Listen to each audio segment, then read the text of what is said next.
ایک دفعہ کا ذکر ہے کہ پہاڑیوں میں بسے ایک چھوٹے سے گاؤں میں لیلا نام کی ایک لڑکی رہتی تھی۔ لیلا اپنی سستی کی وجہ سے پورے گاؤں میں مشہور تھی، جبکہ دوسرے بچے اپنے والدین کی گھر کے کاموں میں مدد کرتے تھے، پڑھائی کرتے تھے یا باہر کھیلتے تھے۔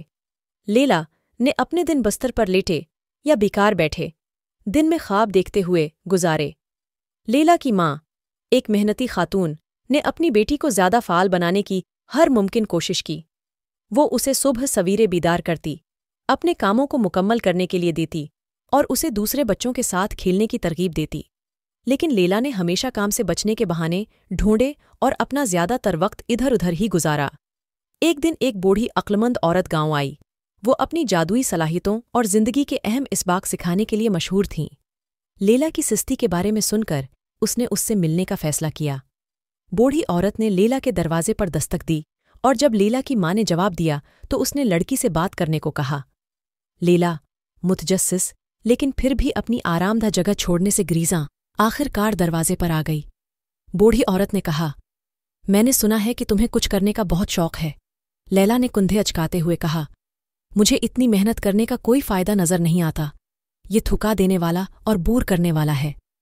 بوڑھی عورت نرمی سے مسکرائی، کیا آپ یہ دیکھنا چاہیں گے کہ اگر آپ اسی طرح زندگی گزارتے رہیں تو آپ کا مستقبل کیا ہوگا؟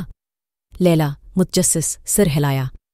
بوڑھی عورت نے اپنے تھیلے سے ایک چھوٹا سا جادوئی آئینہ نکال کر لیلا کو دیا۔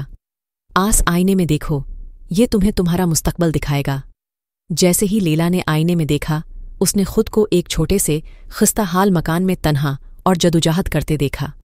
اس کے گھر کے آس پاس کے خوبصورت کھیت اور باغات بہت زیادہ بڑے ہوئے اور جنگلی تھے۔ اس کا کوئی دوست نہیں تھا اور وہ گندگی اور افراتفری میں گھری ہوئی تھی۔ لیلا نے دیکھا کہ اس کا مستقبل تھکا ہوا، اداس اور پشیمان ہے۔ اس نظارے سے حیران اور خوفزدہ ہو کر لیلا نے آئینہ واپس بوڑھی عورت کے حوالے کر دیا۔ کیا واقعی میرے ساتھ یہی ہوگا؟ بوڑھی عورت نے سر ہلایا۔ اگر آپ اپنے موجودہ راستے پر چلتے ہیں، ہاں، لیکن بدلنے میں کبھی دیر نہیں لگتی۔ محنت اور کوشش ایک روشن اور بھرپور مستقبل کا باعث بن سکتی ہے۔ لیلا نے بوڑھی عورت کا شکریہ ادا کیا اور خود سے وعدہ کیا کہ وہ بدل جائے گی۔ اس دن سے وہ اپنی ماں کی کام کاج میں مدد کرنے لگی، تندہی سے پڑھائی اور دوسرے بچوں کے ساتھ کھیلنے لگی۔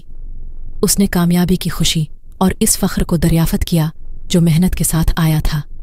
جیسے جیسے سال گزرتے گئے، لیلا گاؤں کی ایک ذمہ دار اور معزز رکن بن گئی۔